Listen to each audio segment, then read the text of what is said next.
What's up guys, my name is Ace, and next week we're getting into the third phase of Season 2 of Battlefield 6, called Hunter Prey, and with that April 14th update, we just got all of the patch notes of the things we can expect to see fixed and changed, and in today's video, I'm going to be going through and picking out the highlights like I always do, because these patch notes, as per usual, are insanely long, and they list out every minor detail, even if it's something that you'll literally never notice. So I try to pick out the things that are actually going to make a difference to the game on a game-to-game or moment-to-moment basis. Or in some cases, it's just things that I find to be very interesting as well. So diving right in, the first interesting thing in the player section here is they're adding a short cooldown to toggling your lasers and flashlights. And this is to combat people that were setting up macros that were spamming it on and off and basically blinding you in an unintended way. Next, another thing I'm quite happy to see in the patch notes here is soldiers will now align more reliably with stairs and uneven terrain while prone. And that's something I'm sure you guys have experienced. If you see somebody that's prone on stairs or uneven terrain, their body will just be at some weird angle, like feet sticking up in the air, or they'll be like clipping through things. So I am looking forward to seeing this fix take place. Then after that, we got a solid looking section on networking and hit registration improvements. And the first part here is they added a new network warning icon called Bad Time Nudge. And then on top of that, for the existing warning icons in the game, they're adding value readouts to those so you can see how bad you're experiencing those things when they pop up. On top of that, in the networking section here, grenades will now correctly be dropped if a player is killed while preparing a throw, and that's nice to see. It is really frustrating when you're like cooking a grenade, or even sometimes you're in the process of the throwing animation for the grenade and you get killed, and then it just literally disappears as if it never existed. It'll be nice to no longer have to deal with that. Next, something I feel will have quite a big impact on the perception of networking issues at least, is the hit damage feedback audio will now play more promptly when taking incoming fire. And then on top of that, they're just fine-tuning the incoming hit audio, especially against high fire rate guns. And the combination of this should definitely help with the perception because audio plays a huge role in this. When it sounds like you only got hit twice, for instance, from a high fire rate gun that actually shot you 6 times, that's obviously quite frustrating because it feels like you got insta-melted when if you actually slow down the footage and watch it back again, you'll see all of the individual hit markers appear, but in real time, that audio is often the primary bit of information that your brain is using to determine how quickly you just got killed. So assuming this is actually a very notable change here, I think this is going to have quite a nice impact on the perception of networking issues at least. On top of that, network bandwidth usage has been optimized so more weapon data can be sent in a single update. And at least on paper, it sounds like that should be helping quite nicely as well.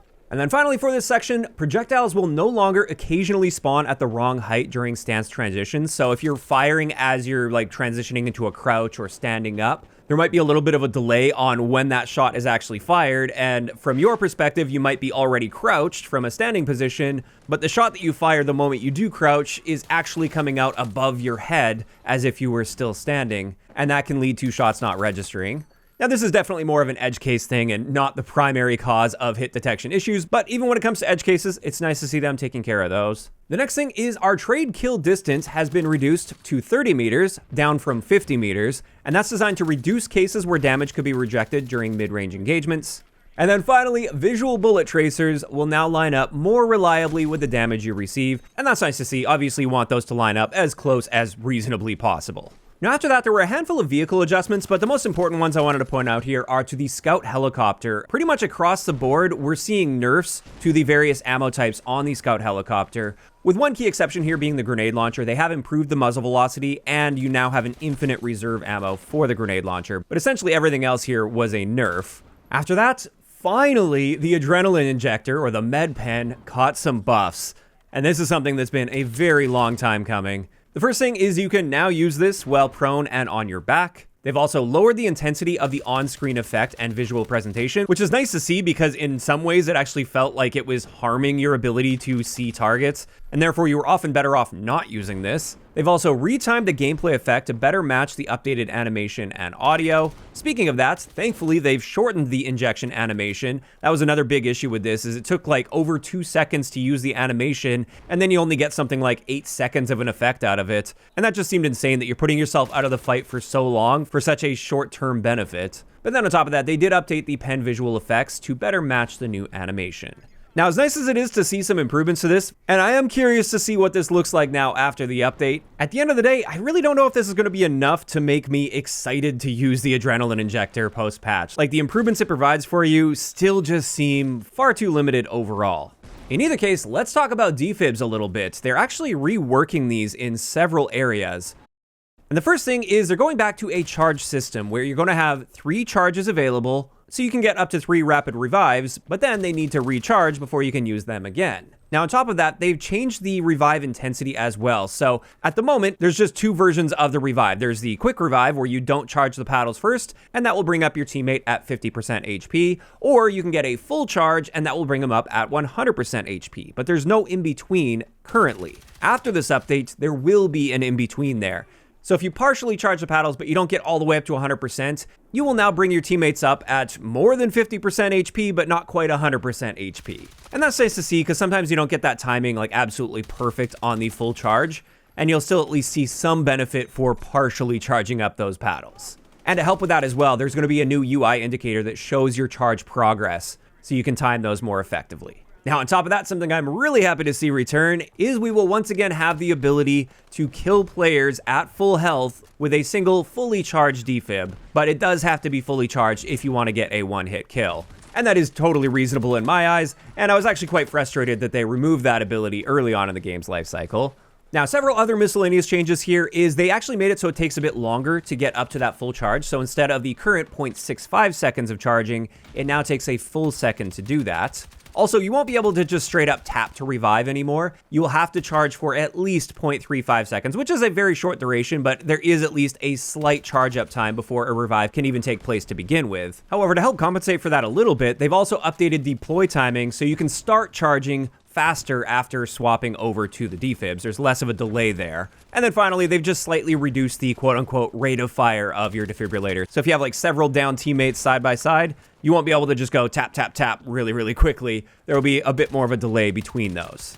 And I've got to say, even as somebody that uses support like 99% of the time with my playtime, and I use defibrillators a ton, I'm actually on board with these changes, even though they're generally nerfs to the defibrillator. And the reason behind that is just looking at it from the receiving end. I do find it can be quite frustrating where you down several people and then one medic just comes flying in as you're reloading, and within half a second, every player you just killed is now back up and alive. And even if they only came back up at half health, you're still in a really tough situation that I feel like you didn't really deserve to be in. You should be rewarded a bit more heavily for downing all of those players in a short period of time. And they shouldn't all be able to come back up significantly faster than it took you to put them all down. But after that, let's get into the important parts of the weapon section, and something I thought I was going crazy with, but I'm glad to see it acknowledged here, and we're going to be seeing a fix for. When using the CZ3A1, I was often running into a delay when trying to throw a grenade, and I thought this was just like a networking issue or something. I didn't really put 2 and 2 together and figure out that this was tied to specifically using the CZ3A1. But that minor delay when pressing the throw button can have really big consequences on where your grenade ends up going because of the muscle memory you develop with throwing. So it's really nice to see them get on top of that issue. Another thing that could have some very big impacts on how we create our weapon builds, they are going to be reducing the attachment cost for hollow point and synthetic ammo on most weapons. Now, we don't know the exact values on this and how much they're reducing it, but even just reducing that a little bit means I could see myself introducing hollow point and synthetic tip far more often than I already do on my builds.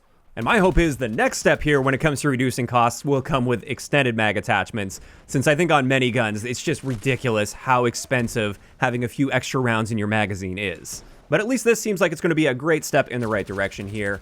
After that, though, we've got something big that also has been a long time coming in my eyes, at least. Well, we did get a nice improvement to our weapon progression with the Nightfall update, and that's actually felt really good. Now that I've had a lot of time to play with it, the adjusted weapon progression curves and the overall lower requirement to reach mastery, that has felt so much better than it did previously. But there's more coming with this update next week, and this is they're adding a time-based component to weapon mastery progression, meaning you will earn progress and weapon XP just for using the gun. Whereas up until this point, you're only getting XP for kills and assists. And this means if you're doing other things like repairing vehicles or playing the objective or playing some other role that doesn't directly involve getting kills and assists, you're still going to be able to make progress. And on top of that, This is just added on top of the existing amount of XP we're getting from kills and assists. That amount isn't changing at all. So this is just going to be a straight buff to how quickly we're going to be able to progress through this. And I'm curious to see just how much XP you get for essentially doing nothing with the gun itself.